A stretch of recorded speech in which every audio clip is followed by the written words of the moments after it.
esta cita, Levítico 27:30, esta cita revela quién postuló el diezmo como una ley. Y el diezmo de la tierra, así de la simiente de la tierra como del fruto de los árboles de Jehová es cosa dedicada a Jehová. Más claro no se puede. Es decir, el diezmo es el 10% de lo que tú produzcas. Y en aquel entonces, bueno, era pues la tierra, la simiente de la tierra. Si lo traemos hoy, ¿qué es? Es tu sueldo, y no solamente tu sueldo, hasta tu pertenencia. Usted ha visto que en las iglesias dicen hasta cheques aceptamos, hasta tarjeta de crédito, hasta escrituras. Y ustedes dicen exagerados. No, ahí está. Sí, claro, te pasan el datáfono. Ok, no es mentira. ¿Ah? No. No vinimos a eso. No vinimos a eso. Hey, mira, nosotros nos ponemos en esa y ¿en qué estamos entonces? No nos mueve eso. Malaquías 3:7-8 es un versículo muy utilizado los fines de mes y las quincenas, supongo yo. ¿Cuándo se cobran los diezmos? Los fines de mes, ¿verdad? O 15 y 30, para el que... Todos los días. Bueno, entonces dice, el pastor se para y dice, desde los días de vuestros padres os habéis apartado de mis leyes y no las guardasteis. Volveos a mí y yo volveré a vosotros. Ha dicho Jehová de los ejércitos. Mas dijisteis, ¿en qué hemos de volvernos? ¿Robará el hombre a Dios? Pues vosotros me habéis robado. Y dijisteis, ¿en qué te hemos robado? En vuestros diezmos y ofrendas. ¿Qué quiere decir este versículo? Que si usted no da los diezmos y las ofrendas, literalmente le está robando a Dios, porque eso le pertenece a Él. Y esto se enseña fuertemente, tanto que los nobles feligreses llegan a sentir que cualquier situación de su vida que no se ajuste a lo que querían es producto de estar robándole a Dios, porque no dieron el diezmo. Apocalipsis 13:18 menciona esto. El que tiene entendimiento interpreta el número de la bestia, pues es número de hombre y su número es 666. ¿Reconocen esta cifra? Le dicen el número del diablo, ¿no? La marca de la bestia, en fin. Sin embargo, ese código 666 no es un código que aparece solo en Apocalipsis. En la Reina Valera, 1960, se lee Primera de Reyes 14. El oro que Salomón tenía de renta cada año era 666 talentos de oro. Es decir, que esta codificación que denota un sistema de control y de muerte estaba establecido hace 2900 años por un personaje que se llamó Salomón. O sea que lo que se intenta establecer hoy día como el gobierno de la bestia fue algo muy parecido a lo que estableció en el templo de Salomón el rey Salomón. No vaya a creer usted que Salomón era un ferviente creyente en el Dios verdadero. Hasta le construyó templo a Yahvé, falseó Dios. El 666 es un espíritu llamado Salomón que encarna en ti una misma entidad. Entonces, ¿cuál es ese verdadero templo? Vamos a entender si el verdadero Dios exige diezmos. Si eso que decía Cash Luna, que a la iglesia hay que llevar dos cosas, y Biblia. Pues la gente lleva la Biblia porque dice que eso es lo que le va a enseñar Dios, y chequera porque hay que pagar. Claro que él estaba haciendo un ajuste porque últimamente la gente se estaba haciendo la loca, ¿no? Al parecer la gente ya está como diciendo que los ingresos son suficientes como para estar pagando siempre. No crean ustedes, hay un despertar. Hay un despertar. Poco a poco, pero lo hay. Aquí dice Hechos 17:24. Dios que hizo el mundo y todas las cosas que en él hay, siendo el Señor del cielo y de la tierra, no habita en templos hechos por manos humanas, ni es honrado por manos de hombres como si necesitase de algo, pues él es quien da a todos vida y aliento y todas las cosas. Aquí hay tres cosas que destacar. Primero, ¿a quién se está refiriendo Pablo de Tarso? Está diciendo el Dios que hizo el mundo y todas las cosas que en él hay. Es decir, está hablando del eterno. Segundo, está diciendo que ese Dios no habita en un templo. Ahora, ya podemos nosotros hacer la relación por qué no habita en un templo. Porque no es alguien corpóreo que esté en un templo. Un templo son los lugares, ya ustedes saben, que se construyeron para falsas deidades. Y lo tercero es que no necesita nada, ni es honrado por manos de hombres como si necesitase. Bien, ¿cómo se entiende esto? ¿Cómo se entiende esto muy fácilmente? ¿Quién es primero, ustedes o el Padre Eterno? Y si ustedes tienen hijos, ¿quién es primero, ustedes o sus hijos? Ustedes, ¿cierto? Es como si ustedes les dijeran a sus hijos que ustedes dependen de sus hijos. Como ustedes digan eso a sus hijos, ¿usted qué clase de padre es? ¿Quién es el que necesita del padre? ¿El hijo? ¿Por qué? El padre primero. Exactamente. Esos son razonamientos sencillos pero poderosos. ¿Por qué el hijo necesita al padre? Porque es posterior. El padre no necesita nada de nosotros porque él es anterior a nosotros. Él es quien, siendo anterior, da. Entonces, ¿por qué nosotros seguimos creyendo que él necesita de nosotros o algo de nosotros? Imposible. Ahora, ¿qué es lo que da? Porque dice que da. ¿Qué es lo que da? Ahora, primero antes que respondan, ¿qué es lo que pedimos? ¿Qué es lo que pedimos? Sobre todo, dinero. ¿Y por qué pedimos plata y dinero? Porque vivimos en un mundo que nos asfixia. Y estamos ahorcados y sentimos que lo que resuelve muchos problemas es el dinero. Entonces le pedimos a Dios dinero. Pero resulta que ese versículo no menciona que da dinero. ¿Qué da? Vida. Ahora la pregunta es, ¿la tenemos? La tenemos, estamos vivos. Aliento, si lo aprovechas. Porque lo diferencia de vida al aliento es lo que tú haces en potencia con la vida.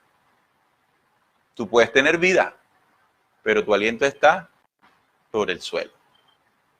Si tú reconoces la vida y vives en agradecimiento a que vives y que posees las condiciones del Creador, téngalo por seguro que usted tiene aliento. Y teniendo vida y aliento, tú vas a obtener todas las cosas. ¿Quién? Yo. Porque contengo la vida y el aliento que me da el Padre Altísimo. O sea que si usted le pide dinero al Padre Altísimo, Él no escucha ese tipo de petición. Olvídese de eso. De pronto la escucha el otro, el impostor. Ustedes han visto, por ejemplo, que hay gente que se entrega tanto a estas cosas de la adoración al falso Dios que comienza a recibir cosas. Le comienza a ir bien. Pero las cosas que te da la fuerza negativa cuestan mucho. ¿Y sabe lo que es lo que cuesta? Más que cosas, cuesta espíritu. Tu mayor tesoro. O sea que cuando nosotros vamos corriendo detrás de las cosas del mundo, estamos intercambiando cosas completamente ilógicas. Cambiamos billetes por impulso del corazón. Sigue diciendo 17, pero en el 28 al 30, porque en él vivimos y nos movemos y somos. Porque alguno de vuestros propios poetas también ha dicho. Porque como alguno de vuestros propios poetas también ha dicho. Porque linaje suyo somos. Siendo pues linaje de Dios, no debemos pensar que la divinidad sea semejante a oro o plata o piedra, escultura de arte y de imaginación de hombres. Entonces, cuando hacíamos la pregunta, ¿por qué no podemos ver a Dios? La cita que le mostré nos decía que es luz inaccesible que ningún ojo puede ver. Y sacamos la conclusión de que no se puede ver porque no es corpóreo, no es alguien. Alguien es todo lo que se ha creado por alguien anterior, ¿verdad? Entonces, ¿qué es Dios? ¿Qué es el Padre Altísimo? Aquí da una luz para entenderlo. Dice, ese Padre Altísimo dice, porque en Él vivimos. ¿Él quién es? El Padre. O sea, está diciendo Pablo que nosotros vivimos dentro del Padre.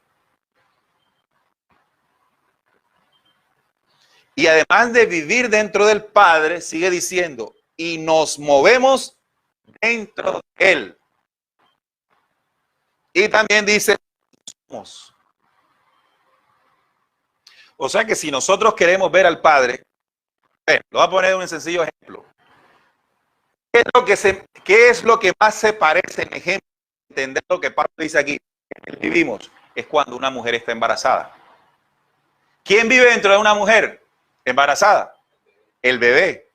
Y estando el bebé dentro del vientre de su madre, él puede ver a su madre. Ah, no puede. Ah, ya sabemos por qué no podemos ver al Padre. Pero estamos contenidos dentro de él. O sea que en ese orden de idea, el Padre es un gran bien universal en el cual todos estamos, nos movemos y somos. Pero como tú dices, no lo podemos ver. Pero así como el hijo no puede ver la madre porque está en el vientre, sí es capaz de sentirla. Un bebé es capaz de sentir las emociones de su madre. Un bebé es capaz de sentir el latido del corazón de la madre. De hecho, cuando el niño nace, una de las cosas que lo tranquiliza es estar cerca al palpitar de su madre, porque esa conexión en el vientre lo mantuvo por mucho tiempo, 9 meses. ¿Qué quiero decir con todo esto? Nosotros siendo hijos del Padre Altísimo, que estamos dentro del vientre universal, podemos sentirlo. ¿Y dónde lo sentimos? En el corazón. Entonces dejemos de pensar que Dios es alguien. Ese es el gran desafío de la humanidad. Dios es una inteligencia creadora, un útero preexistente del cual han surgido todas las creaciones. Y entre las creaciones surgidas, la más preciosa es el hombre universal. Porque el hombre universal representa la manifestación de toda la ley del Padre viva. Por eso dice, y somos. O sea que el hombre es la manifestación, no solo el terrestre, el hombre universal es la máxima expresión de la inteligencia del Creador. Somos. De ninguna manera esto que estoy diciendo se parece a aquella teoría, filosofía o pensamiento que dice que nosotros somos dioses, Dios, yo soy Dios. Entonces, ¿qué es lo que siente el hombre cuando se siente Dios? Bajo la inconsciencia de entenderlo apenas al principio. Orgulloso y prepotente. No, más bien entendemos que la unicidad nuestra unicidad y la complementariedad que tenemos con las especies de la creación y del universo, eso nos hace sentir más cerca a Dios. O sea que necesitamos. ¿Se acuerdan cuál fue el mandamiento más importante? Ama a tu prójimo como a ti mismo. Entonces esa relación, unidad, ¿qué es lo que forma? La ley de vida del Padre Altísimo. Entonces, siendo pues linaje de Dios, somos linaje, tenemos la herencia de Él, no podemos pensar que la divinidad sea semejante a oro, plata, piedra, escultura de arte y de imaginación de hombre. ¿Qué significa de imaginación de hombres? ¿Cómo nos imaginamos a Dios? Estamos lejos de Dios. Así como lo estamos imaginando, más lejos de Dios estamos. Entonces, ¿qué sienten ustedes cuando se está planteando una forma de ver a Dios o al Padre Altísimo de esta manera? ¿Qué sentimos? Un reto. ¿Y cuál es el reto? De comenzar a comprender con la mente que tenemos en este momento, que ha sido sujeta a creencias, la verdadera esencia del Padre Altísimo. Entonces, ¿se dan cuenta? Mientras estamos denunciando a un falso Dios, nos estamos acercando más al verdadero. ¿Me he hecho entender? Denunciando a un falso Dios me puedo acercar al verdadero. ¿No sabéis que sois templo de Dios y que el Espíritu de Dios mora en vosotros? ¿No sabéis que sois templo de Dios? O sea, el verdadero templo somos nosotros, aquí lo dice, y somos nosotros. Y que el Espíritu de Dios, ¿cuál es el Espíritu de Dios que mora en nosotros? La vida mora en nosotros. Entonces, el mayor templo donde se manifiesta el Espíritu de la creación, que es la vida, es en nosotros. O sea que no es congruente que tú digas adorar a Dios mientras odias a tu prójimo. Porque es que en tu prójimo también se manifiesta Dios. ¿Se acuerdan cuando Jesús le dijo a Nicodemo? No, a Felipe. Porque Jesús, o maestro, o rabí, muéstrame a Dios. Y dice, Felipe, ¿cuántas veces te he dicho que quien me ve a mí, ve al Padre? ¿Estaba diciendo Jesús que Él es el Padre?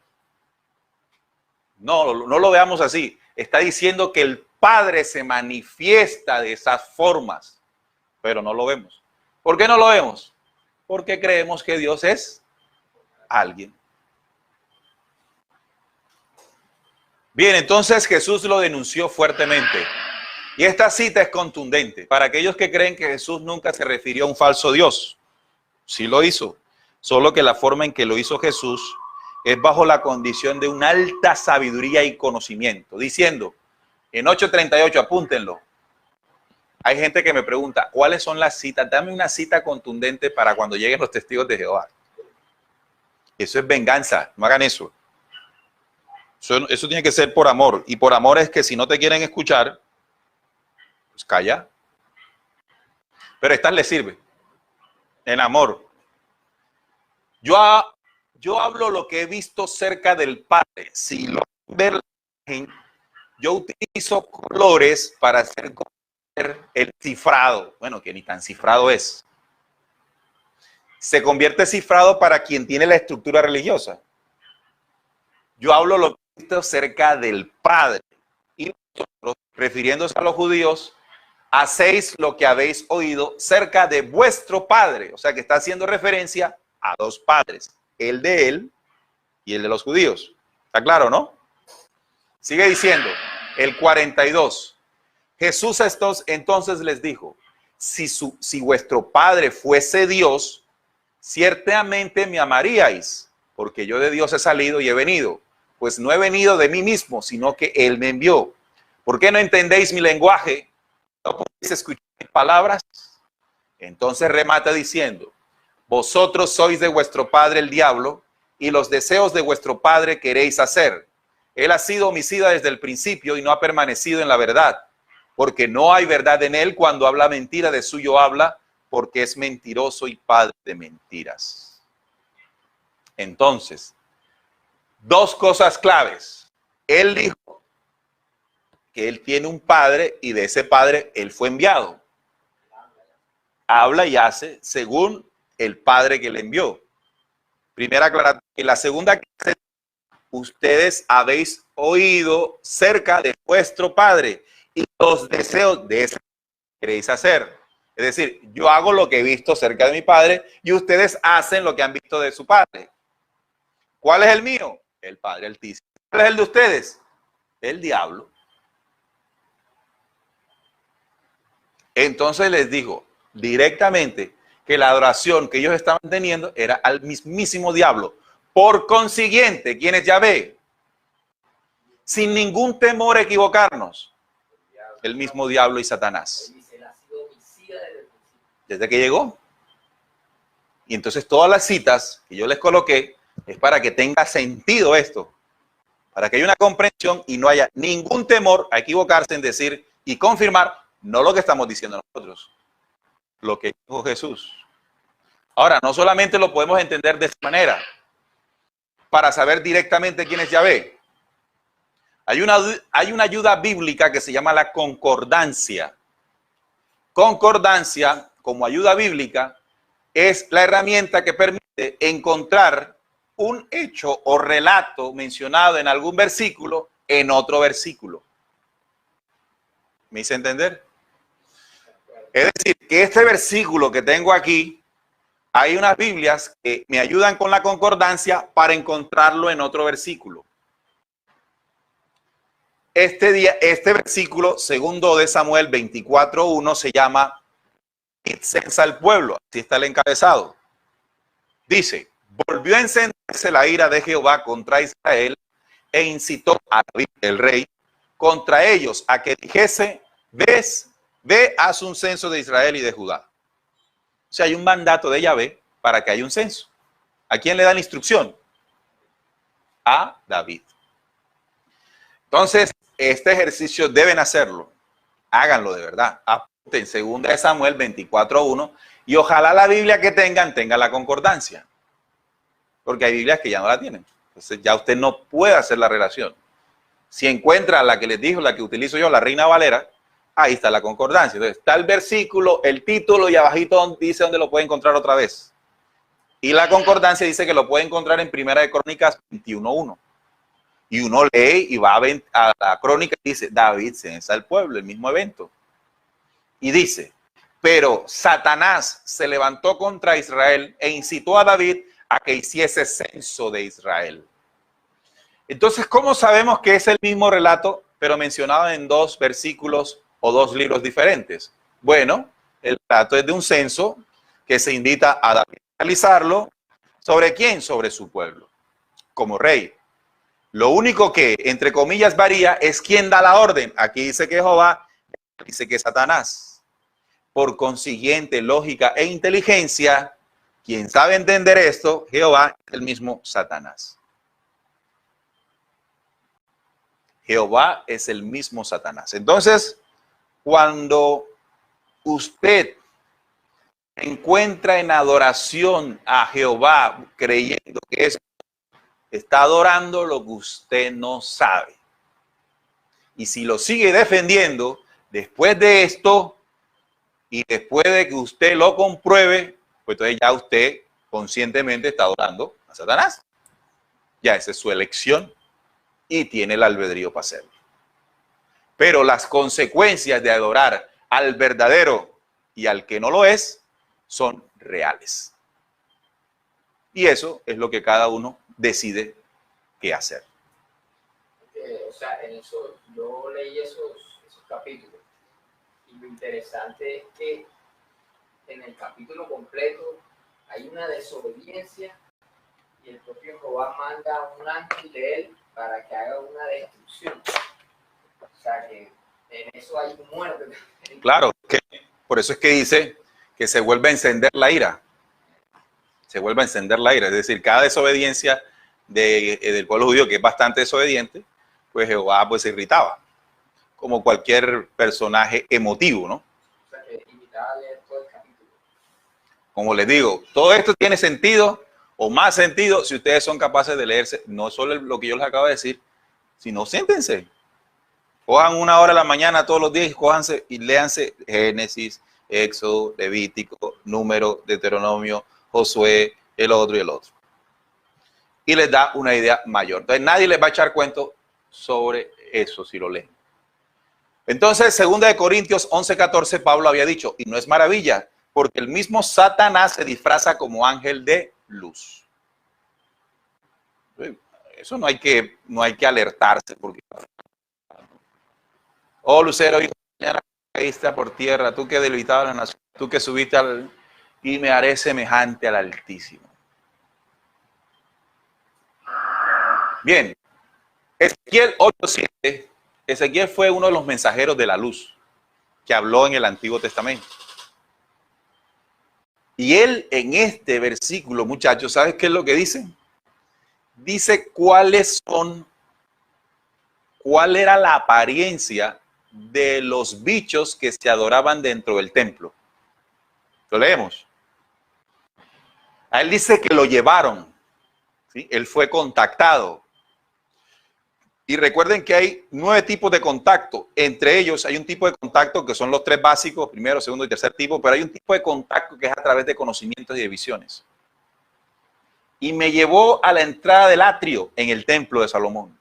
Y miré, y aquí en la pared un agujero. Así que lo llevaron por allá al atrio y vi un agujero y le dije, asómate para que veas. Y me dijo, hijo de hombre, cava ahora en la pared. Y cavé en la pared. y aquí una puerta. Me dijo luego, entra y ve las malvadas abominaciones que estos hacen allí. Entré pues y miré, y aquí toda forma de reptiles y bestias abominables y todos los ídolos de la casa de Israel. Es contundente. Que estaban pintados en la pared por todo alrededor. O sea, que él llegó a estar a una habitación sobre la cual o en la cual muchos no podían tener acceso. ¿Y qué fue lo que vio? Reptiles y bestias abominables. O sea, los reptiloides. Esto nos puede hacer entender cuáles eran las famosas apariencias de estos dioses. Contundente el hombre. Este es el hogar de los lagartos y de las arañas, serpientes, generación de víboras. ¿Cómo escaparéis al juicio de los cielos? ¿Y dónde lo dijo? En el templo. Entonces, ¿el conocimiento fue dado o no fue dado?